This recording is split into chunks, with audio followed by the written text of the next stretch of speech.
Gold, trusted gold buyers. మీరు తాకట్టు పెట్టిన బంగారాన్ని విడిపించి ఈ రోజు ఉన్న మార్కెట్ ధరకు కొనబడను.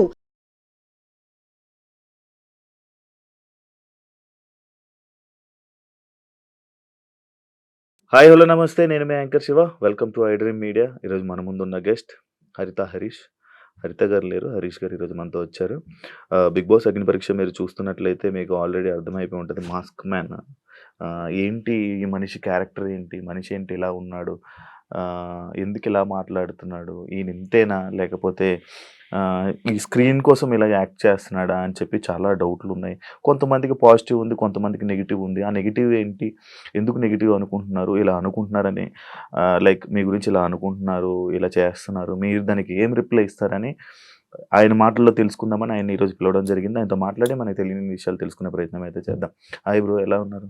First class, thank you. మన interview second class. Nice, that's a good one. Thank you bro. Mask ఎలాంటి టైంలో పెట్టుకుంటావు బ్రో?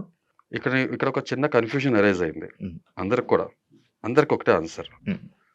నేను 2 types ఆఫ్ మాస్క్ పెట్టుకుంటా.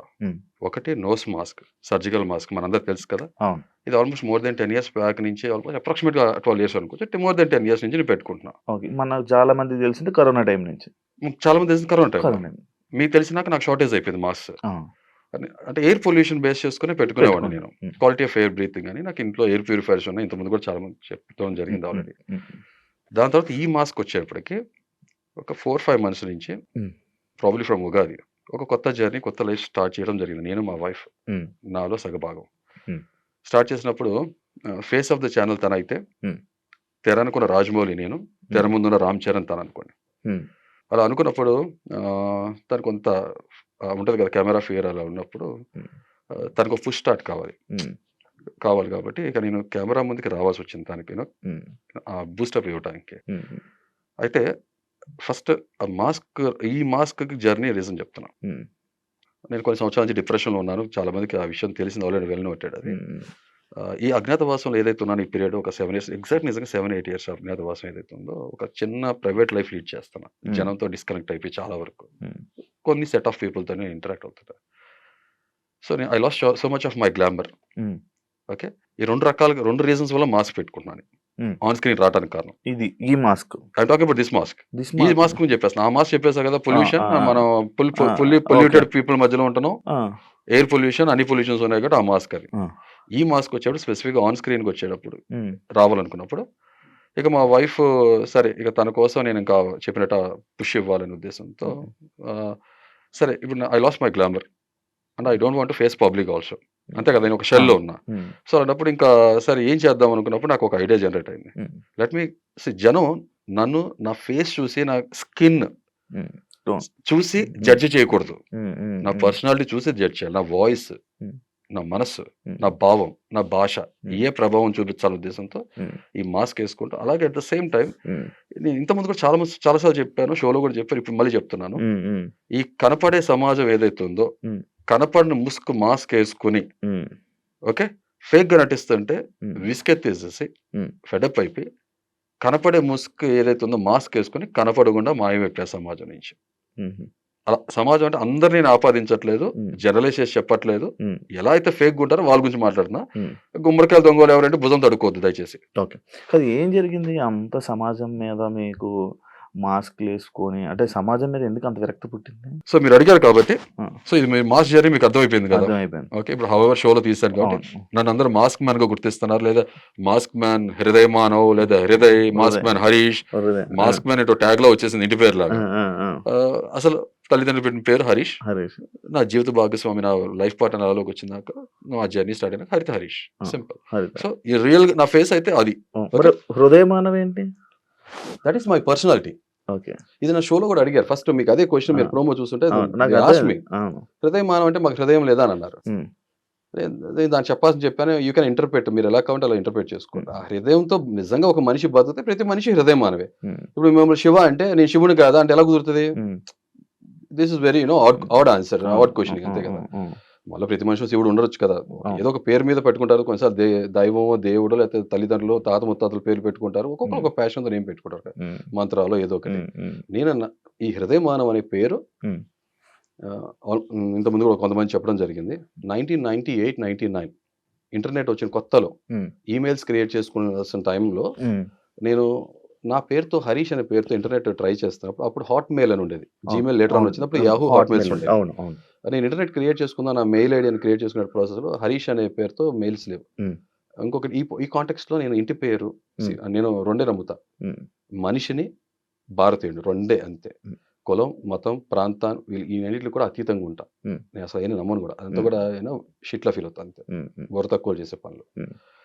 అలాంటి ఇప్పుడు నేనేం పెట్టుకోవాలి, నా ఇంటి పేరుతో పెట్టుకుని నాకు ఇష్టం లేదు అన్నప్పుడు నా పర్సనాలిటీ చిన్నప్పటి నుంచి మనకు మన పర్సనాలిటీ ఏంటని మనం ఆలోచించుకుంటే మనకు అర్థమవుతుంది కదా.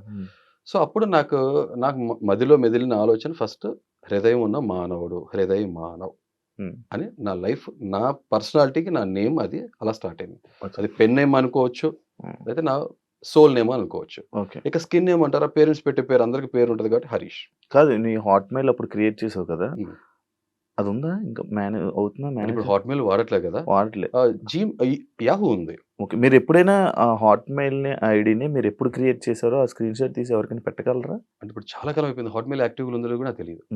బట్ ఓపెన్ చేసి బట్ జీమెయిల్ కూడా చాలా ఇయర్స్ అయిపోయింది కదా. జీమెయిల్ ఉంది నాకు అందరితో, అంటే జీమెయిల్ క్రియేట్ చేసి almost 15 years, more than 15 years.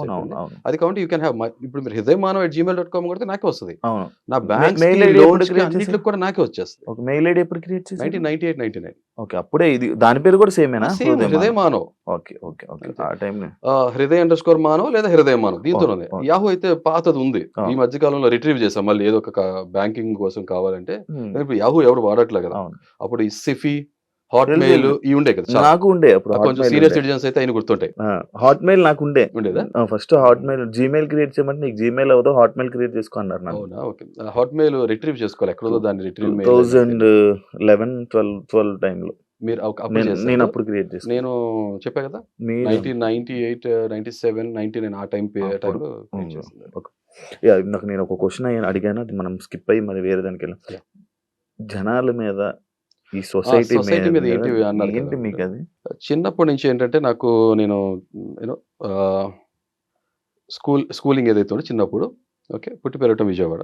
But ఒక ప్రాంతాన్ని నేను ఆపాదించదు దయచేసి, ఓకే, నేను చెప్పేస్తాను క్లియర్గా. ఇప్పుడు అంటే హైదరాబాద్ సెటిల్ అయ్యా, నేను ఆల్ అక్రాస్ ఇండియా తిరగడం జరిగింది, చాలా ప్రాంతాల్లో నేను వెళ్ళి వర్క్స్ చేయడం జరిగింది.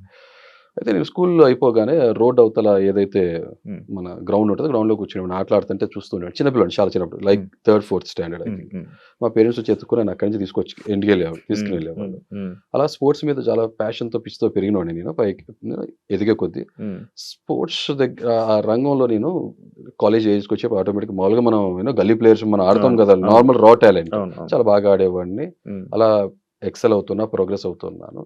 ఆ డ్రీమ్స్ ఏదైతే ఉన్నాయో, ఆ డ్రీమ్స్ అచీవ్ చేసుకోలేకపోవడం కారణం ఆర్థిక పరిస్థితులు మన అందరికీ ఉంటాయి కదా. మిడిల్ క్లాస్ ఫ్యామిలీ అంటే మనం, అంటే చాలా మంది పేరెంట్స్కి ఉంటుంది అంటే నాన్న ఆటలు తిండి పెట్టవు, అంటే ఆటలు కూడా ప్రొఫెషన్గా తీసుకోవచ్చు, ఒక ప్యాషన్ లాగా లైఫ్లో కెరీర్లో తీసుకోవచ్చు అనేది చాలా మంది కూడా. అది ఆర్థిక పరిస్థితులు కూడా దాన్ని మ్యాటర్ చేస్తాయి కాబట్టి నా డ్రీమ్గా ఉంచేస్తాను, దాన్ని ఎక్సెల్ అవ్వలేకపోయాను. బట్ ఆ స్పోర్ట్స్లో నేను ఆడపోవటానికి కారణం, వెళ్ళపోవటానికి కారణం కూడా రాజకీయాలు. ఇప్పుడు క్రికెట్ చాలా రా టాలెంట్ ఉన్న వాళ్ళు ఎంతో మంది ఉంటారు గలీలో, బట్ ఎంతమందికి అవకాశం దొరుకుతుంది మెయిన్ ఇంటర్నేషనల్ లెవెల్ రిప్రజెంట్ చేయడానికి? అలా ప్రతి స్పోర్ట్స్ లో కూడా ఎంతో కొంత మనకు తెలుసు బయట ఏ లెవెల్ ఇన్ఫ్లుయెన్స్ ఉంటుంది, కరప్షన్ మేనేజ్ చేసేది, మెయింటైన్ చేసేది మనం చూస్తాం. సో డ్రీమ్స్ కోర్స్ వచ్చింది. దాని తర్వాత జాబ్లోకి వెళ్ళినాక మనకు ఒక ఎక్స్పీరియన్స్ రావడం మొదలు పెడుతుంది. ఇంకొకటి ఇక్కడ ఏంటంటే, నేను విజయవాడలో పుట్టి పెరిగాను కాబట్టి అక్కడ క్యాస్ట్ సిస్టమ్ అనేది చాలా స్ట్రాంగ్ ప్రిడామినెంట్ గా ప్రివేల్ అవుతుంది. మీకు నాలెడ్జ్ ఉన్న వాళ్ళు తెలుస్తుంది. నా ఫ్రెండ్స్ ఎవరైతే ఉన్నారో వాళ్ళతో ఒక ఊహ రానంత వరకు ఒక రకమైన బాండింగ్ ఉండేది. ఊహ వచ్చిన నిదానంగా ఆ బ్యారియర్స్ ఏదైతే ఉన్నాయో, గోడలు, కులం అనే గోడలు ఏదైతే ఉన్నాయో ఫామ్ అవుతుంది చూసాను నేను. మీ ఫ్రెండ్స్ కి మీకు మధ్యలో జనరల్గా ఫ్రెండ్స్ అందరితో కూడా నేను నోటీస్ ఏంటిది, దేవుడే తెలియదు ఎవరికి. నేను ఎవరికైనా చెప్తా, జీవంలో దైవం చూస్తా. గాడ్ అనేది ఒక బిలీఫ్ సిస్టమ్. మా ఫాదర్ చెప్పారు, వాళ్ళ ఫాదర్ చెప్పారు, వాళ్ళ ఫాదర్ చెప్పారు. ఇదంతా ఎలా వచ్చిందంటే, నేను ఒక క్రిస్టియానిటీ స్కూల్లో చదువుకుని మొదలు పెట్టాను. ఫస్ట్ గాడ్ అనే విషయం, జీసస్ క్రైస్ట్ అనేది వింటూ మొదలు పెట్టాను. ఇంట్లో టిపికల్ హిందూ ఫ్యామిలీ, దేవుడు పూజించేవాళ్ళు. మేము ఉంటున్న రెంట్ ఉన్న హౌస్ ఏదైతే ఉందో ముస్లిమ్స్ ఉండేవాళ్ళు బాగా. సో ఇప్పుడు 3 రిలీజన్స్ నా మైండ్లోకి వెళ్తున్నప్పుడు క్వశ్చన్ మార్క్ స్టార్ట్ అవుతుంది ఆబ్వియస్ గా. Who is the most powerful, who is what అనే ఒక క్వశ్చన్ మార్క్. అక్కడి నుంచి ఆ రీజనింగ్. మీకు ఎందుకు పవర్ఫుల్, ఎవరు పవర్ఫుల్ అయితే మీకేంటి? మీకేం రావు కదా, లాభాలు ఏమి ఉండవు కదా. ఇక్కడ కాంట్రడిక్షన్ ఎందుకు? ఒకలే దేవుడు అంటున్నారు కదా, అన్నప్పుడు ఎంతమంది పేర్లు చెప్తున్నారు? ఇప్పుడు మీలాంటి మనిషి యాక్చువల్లీ దేవుడిని నమ్మకూడదు. అది చెప్తున్నా కదా, నాకు ఒకటి చెప్పినప్పుడు అది కరెక్టా కాదని తెలుసుకోవాల్సిన బాధ్యత నాకు ఉంటుంది కదా. ఏం తెలుసుకున్నారు, ఎవరు పవర్ఫుల్ నేను చెప్తున్నా కదా, అసలు ఆన్సర్స్ దొరకలే కదా, ఎవరికి దగ్గర ఆన్సర్స్ లేవు, బిలీఫ్ సిస్టమ్ చెప్తున్నాను కదా. ఇప్పుడు దేని మీద మనకి ఎప్పుడు ఆన్సర్ దొరకదు. ఇప్పుడు మనిషి, ఇప్పుడు మీరున్నారు, మీరేంటి అని అంటే మీరేంటి అని మీ గురించి చెప్పుకుంటారు, కానీ మీరేంటి అని పక్కకి అర్థం కాదు, క్వశ్చన్ మార్కే. కరెక్ట్. అంటే దేని గురించి మనకి ఏది ఎప్పుడు తెలియదు. బట్ నేను అనేవాడిని ఉన్నాను కదా, ఎగ్జిస్ట్ అవుతున్నాను కదా. You can sense me, touch me, feel me, okay, you can experience me. Blind గా ఇది ఉందంటే ఇది ఉందని నమ్మను నేను. అనమాట blind believer. Two sets of people, intelligence and idiots. Someone who uses this brain, I categorize them as intelligence. Use చేయకుండా blind గా వెళ్ళే వాళ్ళు వాళ్ళ విచక్షణ వదిలేస్తారు. Okay, okay. అంటే దీనికి ఎక్కడో క్రిటిసైజ్ చేయను నేను. I believe in something.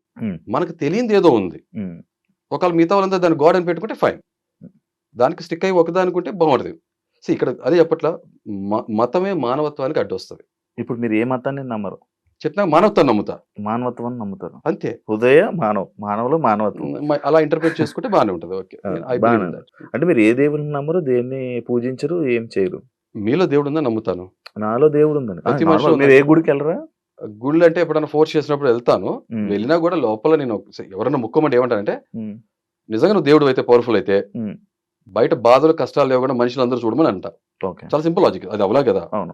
పెళ్లి ఎక్కడ చేసుకున్నారు? బయట చేసుకున్నారు? పూజలు మంత్రాలు? ఇది పాయింట్ చెప్పాలి ఏంటంటే, పెళ్లి మాది లవ్ కమ్ అరేంజ్ మ్యారేజ్. అంటే arrange come love, love come arrange marriage ఏదైనా అనుకో, ముందు వెనక అటు ఇటు ఏదైనా ప్రేమ ఒకటి అటు ఇటు. ప్రేమ అయితే కామన్, మ్యారేజ్ అనేది పర్మనెంట్. సో నేను ఒక చోట ట్యూషన్స్ చదువుకునేవాడిని. ఎప్పుడు ఆ గుళ్ళోంచి ఈ రోడ్ నుంచి ఆ రోడ్లోకి వెళ్తాను షార్ట్ కట్. నేను ఎప్పుడు ఊహించాల లైఫ్ లో నేను ఆ గుళ్ళో పెళ్లి చేసుకున్నాను. భగవ మండే ఎండాకాలంలో ఇంకా మాకు ఎక్కడ దొరకపోయేప్పుడు లాస్ట్ మినిట్ లో ఆ గుళ్ళో పెళ్లి చేసుకోవాలి. నీడ కావాలనా? గుడికి ఒక గోపురం మండపం కావాలి కదా, అది గుళ్ళో జరగడం జరిగింది. ఇక నేను అలా చెప్పాలంటే రిలీజ్ ఆ దేవుడి సన్నిధిలో జరిగింది చెప్పాలి. దేవుడి సన్నిధిలో అదే ఇప్పుడు గుళ్ళో జరిగింది. నార్మల్ దేవుడు ఉన్నాడని చెప్పినా తెలియదని చెప్తున్నా, సింపుల్. ఓకే, నాకు ఆన్సర్స్ దొరకలే, ట్రై చేస్తున్నా, ఇప్పుడు ఇంకా ట్రై చేస్తున్నా. ఈ జీవితకాలం సరిపోదు ఎవరికి కూడా. అంటే కొంతమంది మనుషులు మీలాగా మాట్లాడే మనుషులు, మీలాగా ఇలా మాట్లాడే మనుషులు కొంతమంది ఏం చేస్తారంటే రిజిస్టర్ మ్యారేజ్ చేసుకొని, అది గుళ్ళు అది ఎక్కడా చేసుకోరు పెళ్లి. రిజిస్టర్ మ్యారేజ్ 2 గంటలు. మా ఫాదర్ అదే అడిగా, డాడీ రిజిస్టర్ మ్యారేజ్ చేసేసి ఎంత వద్దనన్నా, లేదు నాన్న ఇదన్నా నన్ను చేయి నువ్వు, ఓకే తల్లిదండ్రులుగా మేము ఏం చేస్తాం అది చేయనివ్వు అని చెప్పన్నారు. బ్రో మీరు ఏం జాబ్ చేస్తుంటారు? ఆకలితో ఉన్నప్పుడు ఇదే తింటాననే లేకుండా, పర్టికులర్ గా లేకుండా, అంటే నాకు ఒక రకమైన పర్సనాలిటీ ఉంది. లైఫ్ లో ఏది వస్తే అది చేసా. ప్రతి దాంట్లో కూడా ఇక్కడ సాటిస్ఫాక్షన్ ఉందా లేదా అని చేసుకుంటే, ట్యూషన్స్ చెప్పాను, డోర్ టు డోర్ మార్కెటింగ్ చేసి వాచెస్ సేల్ చేసా, సాటిస్ఫాక్షన్ లేదు. ఫ్రీగా ట్యూషన్స్ చెప్పాను, డబ్బులకి ట్యూషన్స్ చెప్పాను, తర్వాత స్కూల్లో జాబ్ చేశాను, హోమ్ ట్యూషన్స్ చెప్పాను. అప్పుడు పరిస్థితులు అలాంటివి. సో చేసా కంటిన్యూస్ గా. ఒక వర్స్టైల్ పర్సన్ అనుకోవచ్చు. Banking, telecom, retail, finance, pharma అన్ని రంగాల్లో చేతులు పెట్టా, అన్ని తెలుసుకున్నాను. వీటిలో ఎక్కడ కూడా నాకు ఈ సాటిస్ఫాక్షన్ కలగలేదు. ఇవాళ రేపు చాలా మంది మనం ఎవరైనా మీకు జాబ్ సాటిస్ఫాక్షన్ ఉందంటే లేదనే చెప్తారు. ఎందుకంటే మన డ్రీమ్ బతుకు లైఫ్ లీడ్ చేయట్లేదు కదా, మనం కోరుకున్న లైఫ్ మనకు వచ్చింది అందిపుచ్చుకుని దాంట్లో సర్వైవ్ అవుతున్నాం, అంతే కదా. అంతే సింపుల్. దాని తర్వాత మ్యారేజ్. ఇప్పుడు ఏం జాబ్ చేయట్లేదు అసలు ఈ జాబ్ అలా అయిపోయింది కదా. దాని తర్వాత నేను అదే చెప్తున్నాను, మ్యారేజ్ దాని ఒక సినిమాలో కిక్ కావాలి లైఫ్ లో అన్నట్టు సజావు నడుస్తుంది అనుకుంటే నిజంగా కావాల్సిన కిక్ వచ్చింది. ఆ రెనోవేషన్లోకి వెళ్ళిపోయాం ఒక 7 years. మా వైఫ్ వాళ్ళ పేరెంట్స్ తో మేము టచ్ లో లేము, మా పేరెంట్స్ కూడా చాలా మినిమం టచ్, ఎక్కువ టచ్ లో లేము. అంటే పెద్ద సమక్షంలో పెళ్లి చేసుకున్నా కూడా ఉంటాయి కొన్ని మనస్పర్ధలు, డిఫరెన్స్ ఆఫ్ ఒపీనియన్స్ వస్తుంటాయి. కాబట్టి నేను మాటకి పట్టింపు ఎక్కువ ఉంటుంది. చాలా ఒక మాట అన్నాక ఆ మాటకి స్టిక్ ఆన్ లేకపోతే నేను చాలా డబ్బులు ఎలా అది చెప్పట్లా. దాని తర్వాత ఇంకా ఈ సంపాదించిన అమౌంట్ అది ఇది కూస్తా అదే చెప్తున్నా కదా. దాని తర్వాత బిజినెస్ లో రావడం జరిగింది. ఒక ఎంటర్ప్రెన్యూర్ గా ఫర్నిచర్ ఇండస్ట్రీలో నేను ఆ సెక్టర్ ఏదైతే ఉందో మ్యానుఫ్యాక్చరింగ్, ఫ్యాబ్రికేషన్ సైడ్ నేను వర్క్ చేయడం జరిగింది. ఎంటర్ప్రెన్యూర్ గా కొంతమందికి మన లైఫ్ ఇవ్వాలనుకున్నాం, అన్నట్టే లైఫ్ ఇవ్వడం జరిగింది. I was very happy with that life. Okay, సజావు నడుస్తుంది. బట్ దాంట్లో కూడా కొన్ని కంప్లైంట్స్ ఉన్నాయి. బట్ ఓకే, ఆల్రెడీ వేరే దగ్గర డిస్కస్ చేస్తాం కాబట్టి రిపీట్ చేయడం నాకు ఇష్టం లేదు, అంతే. And for more videos, please subscribe to iDream. Please subscribe to iDream. Please subscribe iDream. And please subscribe to iDream. For more videos, subscribe to iDream. please like, share and subscribe to the channel. Congratulations, iDream. Subscribe to iDream. Subscribe to iDream. So subscribe to iDream Media. iDream team andarki huge congratulations. Please subscribe iDream Media. Please subscribe to iDream. Subscribe iDream. Please subscribe to iDream. I dream అంటే నా కళల channel subscribe చేసుకున్న నోరు తిరుగుతలేదు, మీరైతే గంట గుర్తు కొట్టండి. For more such videos, please subscribe to iDream.